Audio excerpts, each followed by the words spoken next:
Bangunan sistem pendidikan kita, tentu selain banyak hal yang sudah kita diskusikan, termasuk nilai-nilai, ya, agama juga, dan saya yakin peta jalan pendidikan ini masih banyak waktu ya untuk kita menyempurnakannya, dan tentu saja saya sepakat kalau hal-hal yang terkait dengan spiritualitas dan jati diri bangsa tetap akan menjadi nomor satu. Kemudian yang kedua, terkait pengangkatan guru honorer ini. Ada mungkin 3 hal yang ingin saya tekankan karena banyak sekali masukan dari teman-teman.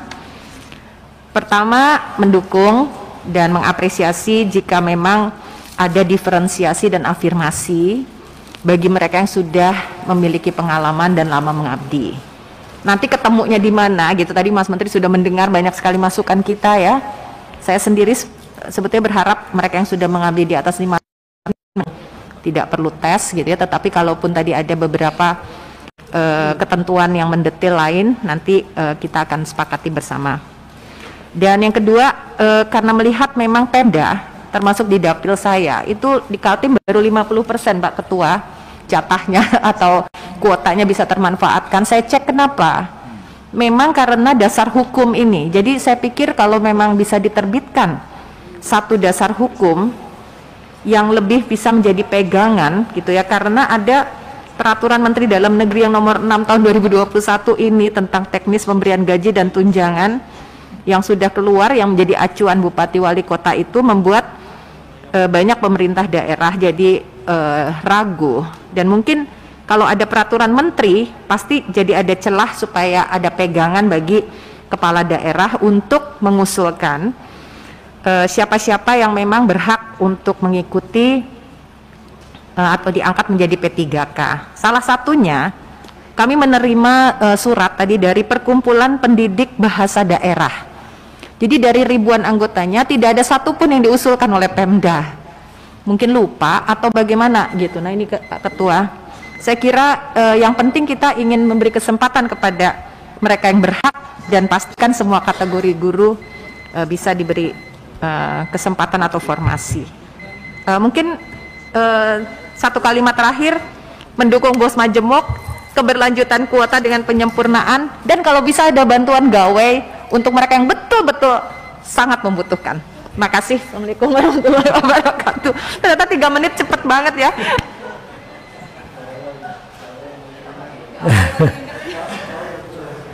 Terima kasih Pak Ketua. Lewat ya, Pak Ketua pas katanya, sehingga Mas Menteri nanti tadi karena sudah banyak sekali, beliau sudah ngasih berapa halaman ya? 280, 315 katanya, 315 halaman, jadi sudah terlalu banyak itu semua, sehingga Pak Ketua tidak menggunakan haknya untuk menyampaikan. Saya kira saya juga nampaknya tadi sudah disampaikan oleh Mas Menteri tentang trust atau kepercayaan dari Pemda, nampaknya perlu skema gimana caranya, saya kira itu. Kemudian yang kedua, Mas Menteri juga sudah menyampaikan skema guru honorer, tapi belum skema tenaga kependidikan.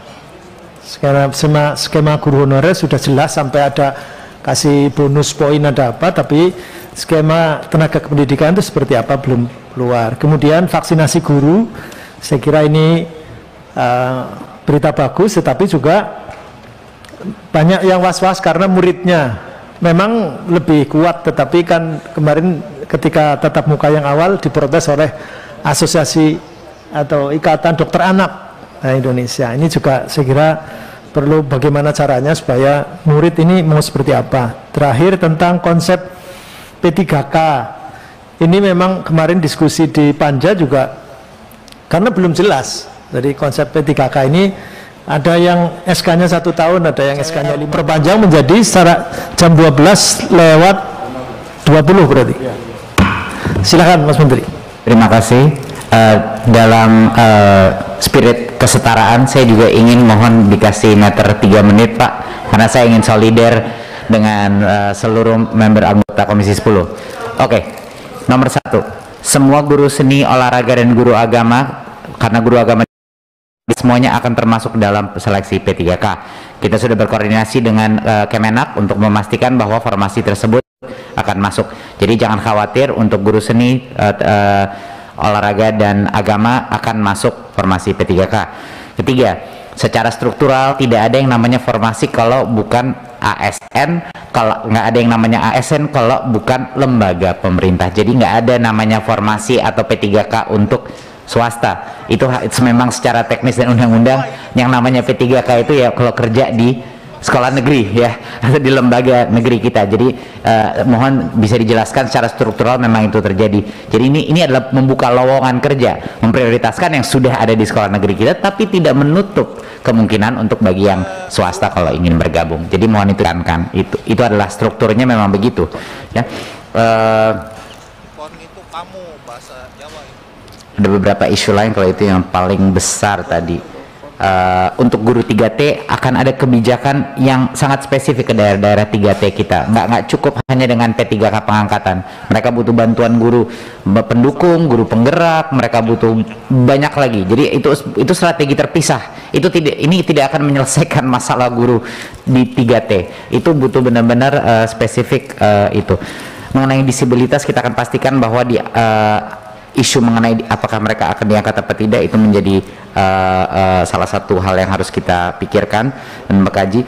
Mohon Bapak Ibu membaca buklet yang sudah kita sirkulasi mengenai P3K ini, karena semua informasinya ada di situ.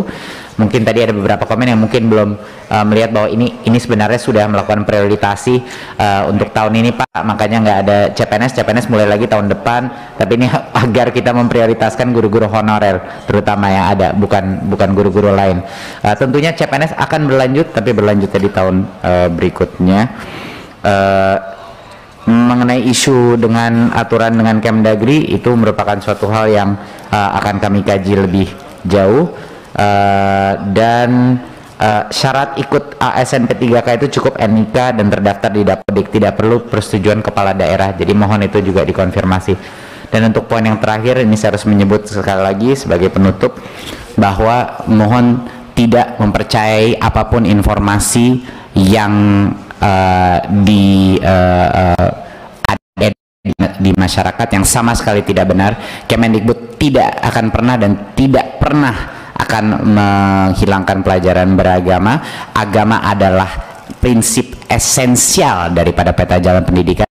Itulah kenapa profil pertama daripada pelajar Pancasila, yaitu objektif daripada seluruh reformasi pendidikan kita adalah kepercayaan dengan Tuhan Yang Maha Esa dan ketakwaan, akhlak mulia. Itulah yang kita maksudkan. Jadi kita pasti akan memasukkan frasa agama di dalam itu. Jadi mohon untuk masyarakat berpikir kritis dan tidak percaya akan berbagai hal-hal yang tidak benar ya. Jadinya yang saya ingin tekankan. Untuk itu semoga saya memenuhi waktu 3 menit. Wassalamualaikum warahmatullahi wabarakatuh. Sisanya akan secara tertulis Pak Ketua.